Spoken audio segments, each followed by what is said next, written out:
విజయశ్రీ గారు నమస్కారం అండి. నమస్కారం రేష్మి గారు. విజయశ్రీ గారు, ఇక ఆనందమే ఆనందం, విజయదశమిలోకి వచ్చేసాం. అమ్మవారు రౌద్రంలోంచి పరమశాంతమైన రూపంలోకి వెళ్ళిపోతారు. రాక్షస సంహారం అయిపోయింది కదండి. అయిపోయింది కదా, విజయోత్సాహమేగా. విజయం లభించిన తర్వాత ప్రశాంతంగా ఉంటుంది మనసు. ఆనందోత్సవాలు చేసుకుంటూ ఉంటారు. విజయోత్సవం ఆనందాలతో కేరింతలు కొడుతూ ఉంటారు. అమ్మవారు ఆ రోజు ఆ చల్లని తల్లి ఎలా దర్శనమిస్తుంది మనకండి? అమ్మవారు రాజరాజేశ్వరిగా, రాజరాజేశ్వరి.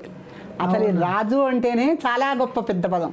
వాళ్ళందరికీ రాజేశ్వరి, రాజులందరికీ ఈశ్వరి, రాజరాజేశ్వరి అమ్మవారు. పేరులోనే ఎంత గొప్ప ఇది ఉందో చూడండి. అందుకని రాజరాజేశ్వరి దేవిగా మనకి దసరా రోజున అమ్మవారు సంపూర్ణ అవతారంతోనండి. ఎందుకంటే అన్ని రంగులు అయ్యాక బంగారు రంగులోంచి అన్ని రంగులు వస్తాయి కదా. బంగారు రంగు చీరతో రాజరాజేశ్వరి దేవి ఆ చెరకు విల్లు ధరించి, పుష్పబాణం ధరించి, ఏంటండి పుష్పబాణ చాపహస్తే మనకి ధ్యాన శ్లోకంలో వస్తుంది కదా.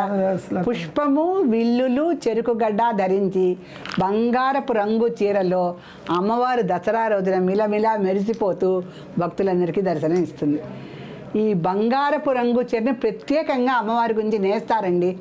మన నేతగాళ్ళు ఒక 2-3 నెలల ముందర నుంచే ఆ బంగారపు పోగులని తీసుకొచ్చి అమ్మవారికి అది చేత్తోనే నేస్తారు, మిషన్లతో నేయరు. మన నేతగాళ్ళందరూ చేత్తోనే నేస్తారు. హ్యాండ్ మేడ్ అంటూ ఉంటారుగా, హ్యాండ్ మేడ్ శారీ అనమాట అమ్మవారికి. అందుకని బంగారపు జరీ పోగులు తీసుకొచ్చి అమ్మవారికి బంగారపు రంగు జరీ చీర సమర్పిస్తారు. అది ధరించి అమ్మవారు మనందరికీ దర్శనం ఇచ్చి మన్ని అనుగ్రహిస్తారు. అయితే అమ్మవారికి బంగారపు రంగు చీరతో పాటు శనగపిండితో చేసిన పూర్ణం బూరెలు. ఇవాళ పూర్ణం కదా, విజయోత్సాహం, రాక్షస సంహారం అయ్యి అమ్మవారు చక్కగా మిలమిలా మెరిసిపోతూ మళ్ళీ రాజరాజేశ్వరి తన రాజ్యానికి ఆవిడ వచ్చేసింది. రాజరాజేశ్వరి తన రాజ్యానికి ఆవిడ వచ్చేస్తే వెళ్ళి వచ్చిన విషయం సంపూర్ణం అయింది కనుక ఏ రాక్షస సంహారానికి అయితే వెళ్ళారో అమ్మవారు అది సంపూర్ణం అయిపోయింది కనుక చక్కగా పూర్ణం వేసి, మనం ఏదొచ్చినా చూడండి పూర్ణం వేస్తాం. ఓ బార్తాలు వచ్చినా అంతే, ఓ పుట్టినరోజు కూడా పూర్ణం వేస్తాం. సో అమ్మవారికి చక్కగా పూర్ణం బూరెలు నైవేద్యం పెట్టి శనగపిండితో చేసినటువంటి లడ్డూలు కూడా ఇవాళ నివేదన చెయ్యాలి. ఎందుకంటే పూర్ణం కదా, శనగపిండి కూడా చాలా సంపూర్ణమైనటువంటి ఆహారం కనుక ఆ శనగపిండితో చేసినటువంటి లడ్డూలు పూర్ణం బూరెలు శనగపప్పు ఉడికించి చేస్తాం కదా, అదేమో నూనెలో చేస్తాము. మొత్తాన్ని శనగపిండితో తయారు చేసినటువంటి మధుర పదార్థాలే అమ్మవారికి ఇవాళ నివేదన చేయాలి. ఇంకా రాజరాజేశ్వరి గురించి 2-3 విశేషాలు మనం చెప్పుకుందాం. చెప్పండి. రాజరాజేశ్వరి దేవండి, ఆవిడ లలితా సహస్రం కన్నా ప్రామాణికమైన స్తోత్రమే మనకి లేదు ఎక్కడ. లలితా సహస్రంలో అమ్మవారికి రాజరాజేశ్వరి, రాజ్యదాయని, రాజ్యవల్లభ, ఇదొక అద్భుతమైన నామం. దీని తర్వాత రాజత్కృప, రాజపీఠ నివేశిత నిజాశ్రిత, అద్భుతమైన నామాలండి ఇవి. ఈ నామాల యొక్క అర్థం తెలుసుకుంటే చాలు దసరా పండుగ మనకు అయిపోయినట్టే. ఎట్లా అంటే అమ్మవారు రాజరాజేశ్వరి కనుక రాజరాజేశ్వరి, రాజ్యదాయని. పూర్వకాలంలో రాజులందరూ కూడా దసరా రోజున విజయ యాత్ర మొదలు పెట్టేవారు. దసరా రోజున ఏ పని చేస్తే ఆ పనికి విజయమే. అందుకని అందరు రాజులు కూడా విజయ యాత్ర మొదలు పెట్టేవారు. రాజ్యం ఇచ్చేది రాజ్యదాయని, రాజ్య వల్లభ, రాజ్యానికి వల్లభురాలు ఆవిడ. అంటే రాజ్యం అనేది రాజ్యలక్ష్మి కదా, రాజ్యం అంటే రాజ్యలక్ష్మి కదా. సో రాజకృప, ఆ రాజు యొక్క కృప ఉండేలా చూస్తుంది ప్రజలందరికీ. రాజపీఠ నివేశిత నిజాశ్రిత, ఆ రాజపీఠంలో ఎప్పుడు తాను కొలువై ఉంటుంది. అంటే అమ్మవారికి శ్రీమత్సింహాసనేశ్వరి, శ్రీమాత, శ్రీ మహారాజ్ని. అమ్మవారు మరి రాజపీఠ నివేశిత కాకుండా ఎక్కడ ఉంటుంది? ఆవిడ మహారాజ్ని, శ్రీమత్సింహాసనేశ్వరి, రాజరాజేశ్వరి, శ్రీమత్సింహాసనేశ్వరిగా. మరి రాజరాజేశ్వరి, రాజ్యదాయని, రాజ్యవల్లభ, రాజత్కృప, రాజపీఠ నివేశిత నిజాశ్రిత. ఆ రాజపీఠాల్లో ఎప్పుడు నివసించి దాన్ని ఆశ్రయించిన వాళ్ళని ఆవిడ కరుణిస్తుంది. అంటే రాచరికం అమ్మవారికి ఉంది కదా, ఆ రాచరికం ఉన్న రాజులందరినీ కూడా ఆవిడ తప్పనిసరిగా రక్షిస్తుంది. ఇది అమ్మవారి రాజరాజేశ్వరి యొక్క రూపం. విజయశ్రీ గారు, మన నవరాత్రులు రాజరాజేశ్వరి అమ్మవారిని కొలుస్తాము, శాంతంగా ఉంటుంది, ఆనందంగా ఉంటుంది. కానీ దసరా అన్న పేరు ఎందుకు వచ్చిందంటారు? యాక్చువల్గా అండి దసరా కన్నా దశహర, దశ పాపాలని హరించేదే దసరా. దశహర అండి అది. దసరా అని వ్యవహారంలో వచ్చేసింది. పంచ జ్ఞానేంద్రియాలు, పంచ కర్మేంద్రియాలు మనకు ఉన్నాయిగా. అవునండి. ఐదు జ్ఞానేంద్రియాలు, కన్ను, ముక్కు, చెవి, నాలుక, చర్మం. వీటన్నిటికీ జ్ఞానం ఇచ్చింది అమ్మవారి. కంటికి దృష్టిని, ఈ నాసికకి ఆఘ్రానించే శక్తిని, చెవులకి వినే శక్తిని, అవన్నీ కూడా జ్ఞానేంద్రియాలు. కర్మేంద్రియాలు మామూలుగా మనకి కన్ను, ముక్కు, చెవి. ఈ పంచ జ్ఞానేంద్రియాలు, పంచ కర్మేంద్రియాలతో చేసేటువంటి దోషాలన్నిటినీ హరించేది దశహర. మన దోషాలని హరించేదే దసరా. అంతేలేండి, రాక్షస సంహారం కదా, మనలో ఉన్న దోషాలను కూడా సంహారం చేయాలి. మరి అంటే రాక్షస ప్రవృత్తి ఇంతో అంతో ప్రతి మనిషిలో ఉంటే, మనిషిలో ఎందుకంటే సహజం. మనం చేసేవి కొన్ని అబద్ధాలు ఆడతాం, కొన్ని అకృత్యాలు చేస్తాం, కొన్ని అహింసలు చేస్తాం తెలియకుండా. అవునండి. కొన్ని వాగ్దోషాలు చేస్తాం, మాట్లాడకూడని మాట్లాడతాం.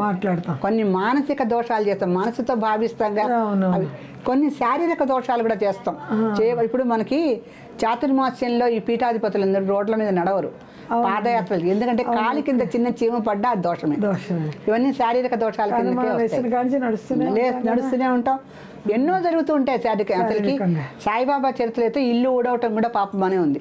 ఆ ఇల్లు ఊడ్చేప్పుడు ఎన్నో సూక్ష్మ క్రిములు నశిస్తాయి. కానీ తప్పదు కదండి అవన్నీ. అంటే పురాణాల్లో చెప్పినటువంటి శారీరక దోషాలు ఏవంటే ఇవన్నీ చెప్పుకోవాల్సి వస్తుంది మనం. అవి ఇప్పుడు మన వ్యవహార జీవితంలో గడవకపోవచ్చు. ఇల్లు ఊడ్చుకోకుండా రోడ్డు మీద నడవకుండా ఎవరు ఉంటారండి? అందుకని మానసిక శారీరక దోషాలని కూడా ఎన్నిటినో ఈ దశహర, ఈ 10 రోజులు చేసినటువంటి, ఈ 10 రోజులు మనం పూజ చేసామండి. ఒక్కొక్కసారి అబద్ధం ఆడతాం, ఒకసారి కోపం వస్తుంది, ఒకసారి చేయకూడని పని చేస్తాం, ఒకసారి శాస్త్రవిహితమైన తెలియకుండా చేసేస్తాం. అయ్యో శాస్త్రం ఇలా చెప్పింది మనం ఇలా చేసామే అనుకుంటాం. ఆచార వ్యవహారాల్లో సర్దుబాట్లు చేసుకోవాల్సి వస్తుంది ఒకసారి. అలా రకరకాల పనులు మనం చేసినప్పుడు మానసిక శారీరక దోషాలు ఎన్నో ఏర్పడతాయి. ప్రతి సంవత్సరం నవరాత్రులు చేసుకుంటాం వల్ల ఆ దోష పరిహారం దసరా రోజు జరిగిపోతుంది. దశహర కదా. అన్ని అంటే ఈ కళ్ళతోనూ మనం ముక్కుతోనూ చెవితోనూ మన పంచేంద్రియాలతో చేసే అకృత్యాలన్నిటినీ కూడా దోషాలన్నిటినీ కూడా హరించేస్తుంది. దసరా అయింది. మరి శమీ వృక్షం పూజ చేసుకుంటాం కదా. శమీ వృక్షానికి పూజ చేయటంలోనండి చరిత్ర ఉంది. ఆ శమీ పత్రాన్ని శమీ శమయతే పాపం అని ఉంది. ఎలాగో శమీ శత్రుబాధ నివారిణి, అర్జునస్య ధనుర్ధారి రామస్య ప్రియదర్శిని. శ్లోకమే ఇది. అర్జునస్య శమీ వృక్షం మీద ఆయన యొక్క ధనుషులన్నిటిని కూడా పెట్టాడు. అక్కడే భద్రం. రామస్య ప్రియదర్శిని, రాముడికి శమీ వృక్షం అంటే చాలా ఇష్టం. అలా శత్రు సంహారిని, ముఖ్యంగా ఆ శత్రు అంటే శమీపత్రం అనేది దసరా రోజున ఇస్తే దాన్ని జాగ్రత్తగా దాచుకొని పెట్టుకుంటారు. శత్రు సంహారానికి పనికొస్తుంది. ఎందుకంటే శమీ వృక్షం మీదే కదా అర్జునుడు పెట్టింది. అతను శత్రు సంహారం చేయగలిగాడు కదా. అందుకని ఆ చెట్టు ఆకు మనం ముట్టుకున్నా చాలు, అందుకని ఆకు తీసుకొచ్చి ఇస్తారు. బంగారం. దసరా రోజున ఇంకొక విశేషం ఉంది శ్రీలక్ష్మి గారు. ఇంకో విశేషం దసరా రోజున సాయం సమయానికి వచ్చేటువంటి తారకలకి విజయ తారకలని పేరు. ఎందుకంటే విజయదశమి కదా ఇది. తారకలకి మొట్టమొదటి సూర్యాస్తమయం అయిపోగానే వడదూపేటువంటి తళుక్కు చిన్న తారకలు వస్తూ ఉంటాయి అప్పుడప్పుడే. ఆ సమయాన్ని ముఖ్యంగా అండి కొత్తగా పెళ్ళైన వాళ్ళు కానీ, లేకపోతే వివాహం నిశ్చయమైన వాళ్ళు కానీ, కన్యలు కానీ చేస్తే వాళ్ళకి అంతా విజయమే. వాళ్ళు దర్శనం చేసుకోవాలి, అందరు ప్రజలు చేసుకోవాలి.